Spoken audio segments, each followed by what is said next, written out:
I think that must have been a relief landing that transitioning from that kind of contract role into like a full-time job. I think it's like a almost a stamp of like validation that, oh, I'm actually a software engineer. Like, I mean, you're still one when you're doing contract work, but there's something about like crossing that chasm where it's like, okay, now things are becoming more real to some degree. I kind of went through the similar experience where I was, self-taught, and getting that first job just kind of validates all the effort that you put into it.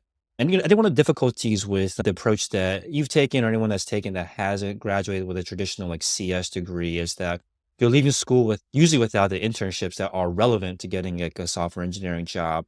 And one of the most viable options is the path that you took, which was to get this contract and freelance work to build some kind of portfolio, build some kind of track record that people are willing to pay you for the work that you're doing.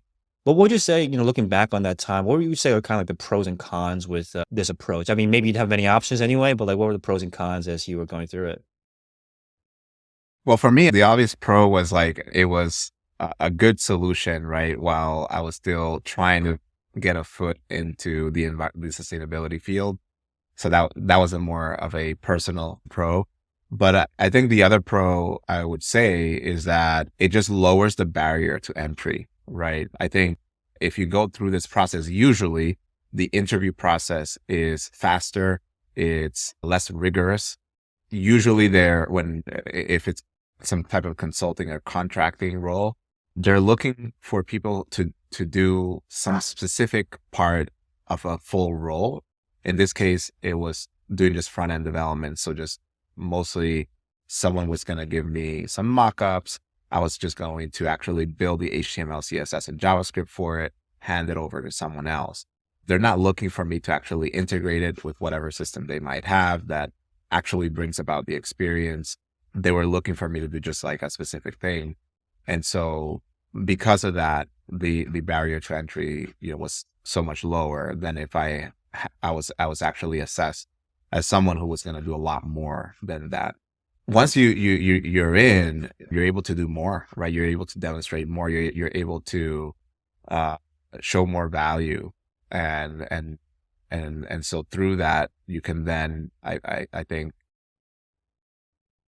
cross that bridge to a full-time role, so to say.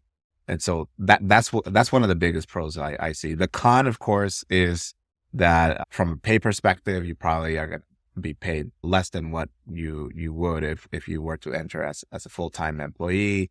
Probably at the gate, right out of the gate, you're going to be limited in terms of like what projects you might be able to work on. You're still going to learn, but like in my case, I was asked to do like some specific things.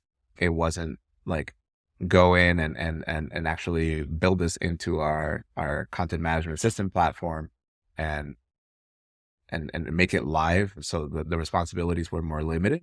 So that's definitely a con. But depending on where you are in the path that you take, if you do come from a non-CS background, it's a perfect way in, right? It's a perfect way to learn. It's a great way to get a lot of exposure that otherwise you wouldn't get. If you enjoyed this clip, make sure you watch the entire video, which has a lot more content just like this.